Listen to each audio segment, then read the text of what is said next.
আজি আমাৰ child marriage ড্ৰামাটিকেলি drop হৈছে, ষ্টিল বাৰ্থ ড্ৰামাটিকেলি ড্ৰপ হৈছে, ইনষ্টিটিউচনেল ডেলিভাৰী বাঢ়িছে, ইমিউনাইজেশ্যন বাঢ়িছে, আমাৰ gross enrolment ratio' in the secondary education আমাৰ বাঢ়িছে।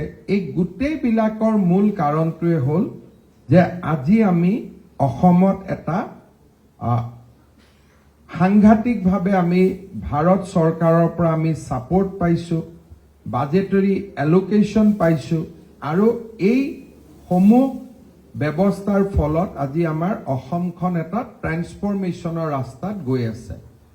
যোৱা পৰহি নীতি আয়োগৰ মিটিঙত আমি উল্লেখ কৰিছিলোঁ যে 2020 পৰা 25 চনৰ ভিতৰত ভাৰতবৰ্ষৰ গ্ৰোথ হৈছে এটা 29%, অৰ্থাৎ আমাৰ দেশখন আগবাঢ়িছে 29%।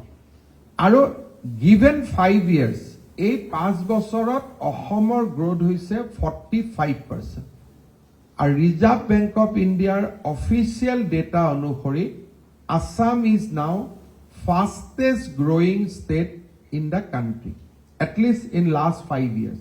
এতিয়া আমি বেছৰ পৰা ওপৰত যাম, লাহে লাহে চেলেঞ্জ বাঢ়িব, কিন্তু আমি এতিয়া সেই পৰ্যায়লৈকে যাব পাৰিছো যিটো পৰ্যায়ৰ কম্পিটিশ্যনত আমি বহুত দিন আমি আহিব পৰা নাছিলো।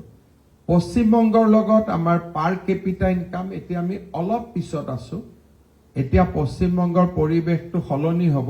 আদাৰৱাইজ যদি টিএমচি থাকিলেহেঁতেন এই বছৰ আমি পশ্চিমবংগতকৈ পাৰ কেপিটা ইনকামত আমি ওপৰত গুচি হ'লহেঁতেন। আমি এট দিছ পইণ্ট আমি স্লাইটলি তলত আছো।